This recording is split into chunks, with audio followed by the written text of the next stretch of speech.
শুরু লগ্ন থেকে নবীরা তাওহীদ নিয়ে আসছিল। আল্লাহর একত্ববাদের দাওয়াত যখন মানুষের কাছে পৌঁছাইতেছিলেন, তখনই নবীদের বিরুদ্ধে আচরণ করছে এক শ্রেণীর তাগুতি শক্তি। আল্লাহ তাআলা বলেন, ওয়ালাকাদ বাআসনা ফি কুল্লি উম্মাতির রাসূলান আন ইয়াবুদুল্লাহা ওয়াজতানিবুত তাগুত। নবীদেরকে প্রেরণ করার একটাই লক্ষ্য উদ্দেশ্য ছিল, তারা কি করবে? তোমরা আল্লাহর ইবাদত করো, আন ইয়াবুদুল্লাহ, আল্লাহর ইবাদত করো, ওয়াজতানিবুত তাগুত, এবং তাগুতকে যারা সীমালঙ্ঘন করে তাদেরকে বর্জন করে চলো। নবীদের মিশন ছিল। তেমনি ভাবে আল্লাহর একজন রাগী পয়গম্বর, জলিলে কদর পয়গম্বর মুসা আলাইহিস সালামকে দুনিয়াতে প্রেরণ করলেন। কি আপনাদের কষ্ট হয়?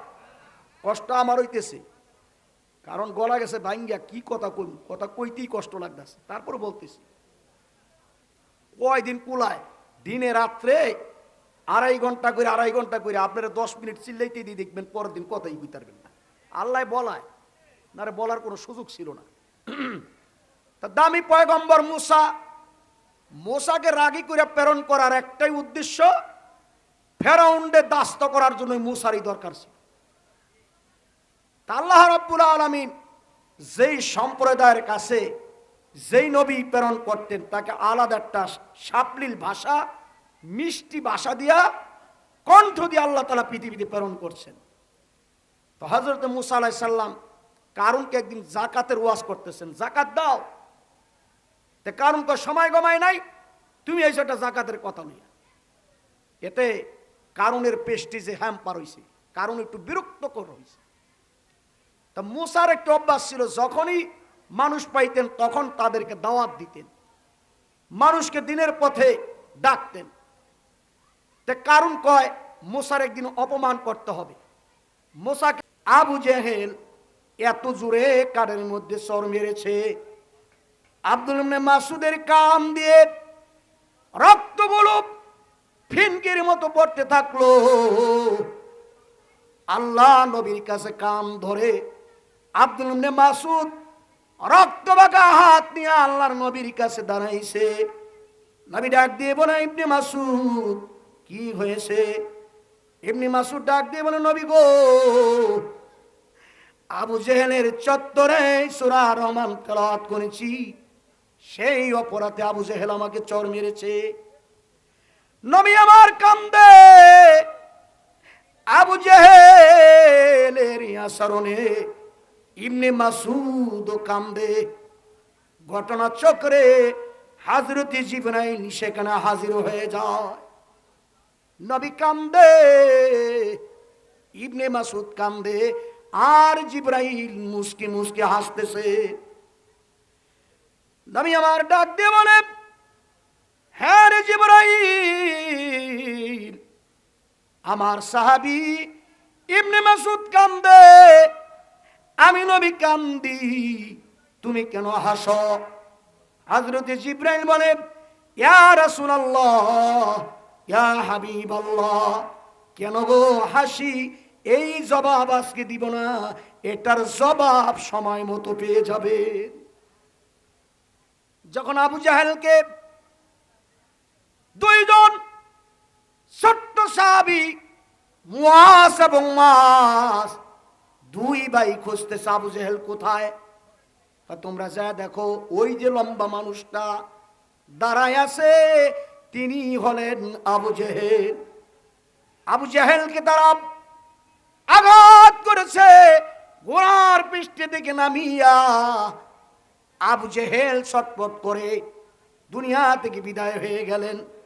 মৃত্যুর আগে তাদেরকে জিজ্ঞাসা করলেন, ছোট্ট বাচ্চার আঘাতে আপনি এমন ছটফট করতেছেন?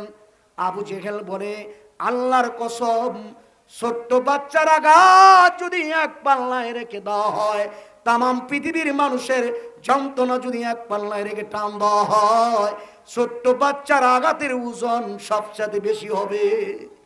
ছোট্ট বাচ্চা হলে কি হবে? আঘাতটা বড় খুব কঠিন ছিল। আবু জাহেল মৃত্যুবরণ করেছে, যেমনি ভাবে বাজার থেকে যখন বোয়াল মাছ আনে, কানের ভিতর বর্ষি লাগাই আনে, রশি লাগাইয়া আবু জেহেলের লাশটাকে আনবে, কেউ রাজি হয় না।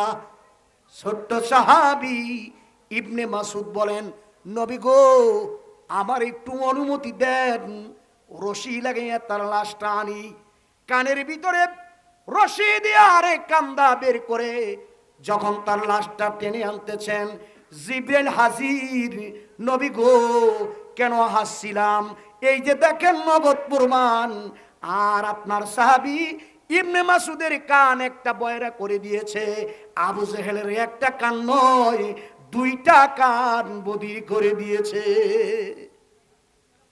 সুতরাং আমার ভাইরা, কোরআনের বিরুদ্ধে যারা বিরুদ্ধে আচরণ করেছে, কোরআনের বিরুদ্ধে আচরণ কইরা জমিনে টিকতে পারে না, এই কথা ঠিক কিনা বলেন?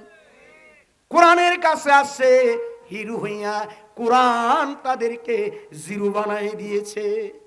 কবি বলেন, শাতা যা কারাহা হে আজল সে তা ইমরুজ, চেরাগে মুস্তফা গিসে শরারিবুল হাবিস। কালের আবর্তনে আবহমান থেকে নিয়া কোরআনের বিরুদ্ধে আচরণ করছে। সিডর, টর্নেডো, কত ঝড় আসছে, কিন্তু কোরআনকে থামাইতে পারে নাই। কোরআন তার গতিতে চলতেছে, কিয়ামত পর্যন্ত চলবে। কথা ঠিক কিনা বলে? পৃথিবীতে দুইটা ছাপাখানা, একটা হলো কাগজের ছাপা, আরেকটা হলো হাফেজে কোরআনের দিলের ভিতরে কোরআন। হাফেজে কোরআনদেরকে যদি হত্যা করা হয়, এক ধরনের কাগজের ছাপা কোরআন পৃথিবীতে থাকবে। কথা ঠিক কিনা? সম্মানিত হাজিরিন, এই জন্য কোরআনকে শুধু বুকে লাগাইছি, কোরআনকে শুধু চুম্বন করছি, পানিতে ফু দিছি, আর কোরআন দিয়া তাবিজ তোমাজ করছি। আসলে কোরআনের অর্থ বুঝি নাই, কোরআনের মর্ম বুঝি নাই। রমজান মাস আসলে সারা বছর কোরআনের সাথে আপনার আমার সম্পর্ক নাই, সূরা ইয়াসিনের সম্পর্ক নাই, সূরা ওয়াকিয়ার সম্পর্ক নাই। রমজান মাস আসলে দিনরাত 24 ঘন্টা কোরআন পড়ে। কথা ঠিক কিনা? কোরআন খতম দেওয়ার জন্য আসে নাই। পুত্রবধূ করে 10 খতম, ছেলে পড়ে 8 খতম, আর নিজে পড়ে 20 খতম। খতম পড়তে পড়তে নিজে একদিন খতম হয়ে যায়। কথা ঠিক কিনা? কোরআন খতম দেওয়ার জন্য আসে নাই। কোরআনের এক একটা আয়াত পড়বেন, নিজের জীবনে বাস্তবায়ন করবেন। সাহাবায়ে কেরাম এক একটা আয়াত পড়তেন আর নিজের জীবনে সেটা বাস্তবায়ন করার চেষ্টা করতেন। সাহাবায়ে কেরাম রাস্তা দিয়ে যখন হেঁটে যাইতেন, মনে হইতো যেন একটা জীবন্ত কোরআন হেঁটে হেঁটে যাচ্ছে।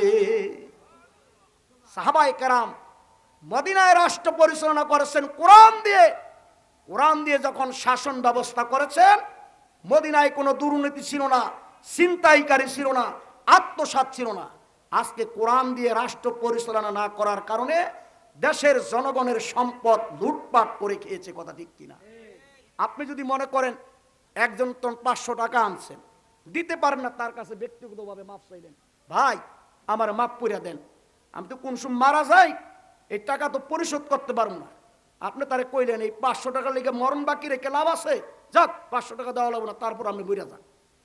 কিন্তু এই দেশের কোটি কোটি মানুষের সম্পদ যদি আপনি আত্মসাৎ করে খান, আপনি কার কাছে মাফ চাইবেন মিয়া? এর মধ্যে কতজন মারা গেছে। আমি একদিন ফরিদপুর থেকে মাহফিল করে আসতেছি, তো বাসের থেকে নামে চা খাইতেছি, তো টেলিভিশনে দেখি একটা বাঘের খাইয়ে রয়েছে আর একটা জন্তু, জন্তু অরুণ জন্তু আমি দেখি নাই। বাঘ দেখলে আমাদের ভিতরে কম্পন সৃষ্টি হয়, ভয় পাই। তা বাঘের যেটা খেয়ে রয়েছে এটা কত বড় হলো মনে করেন। তা আমি কই কি ইন্নালিল্লাহ, দোকানদার কে এটা দেখ কে ইন্নালিল্লাহ। আমগো স্যার মানে কমসে কম 35টা বাথরুম খেয়ে নিয়েছে। বাথরুম খেয়ে রয়েছে মানে এই আবার কেমন কথা? তো ব্যাখ্যা করে কম দি কাকা। বাথরুম খেয়ে রয়েছে মানে টাকা এসে সব একলাই ওর পেটে গেছে, মানে জনগণের জন্য টয়লেট আনসার ইট বালু দিয়ে করে দিই। এই তো হলো আমাদের চরিত্র। বিশ্বনবী বলেন, ও সাহাবারা, তোমরা কি জানো সবচাইতে এতিমকে, গরিবকে?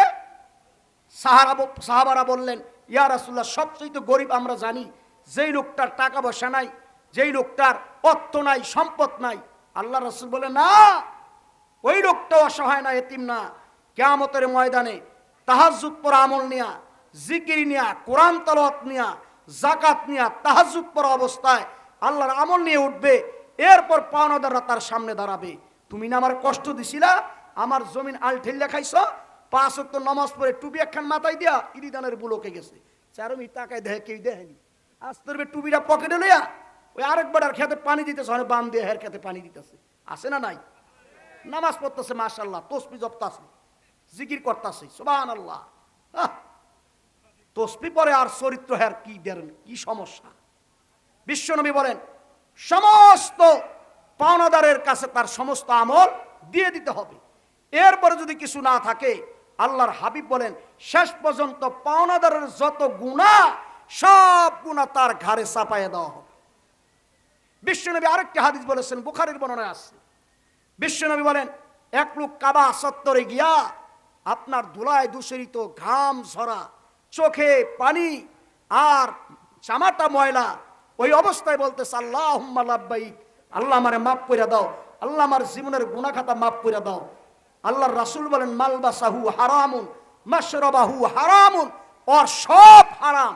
এই অবস্থায় কিয়ামত পর্যন্ত আল্লাহকে ডাক দিলে একটা বড় আল্লাহ তার ডাকে সাড়া দিবে না।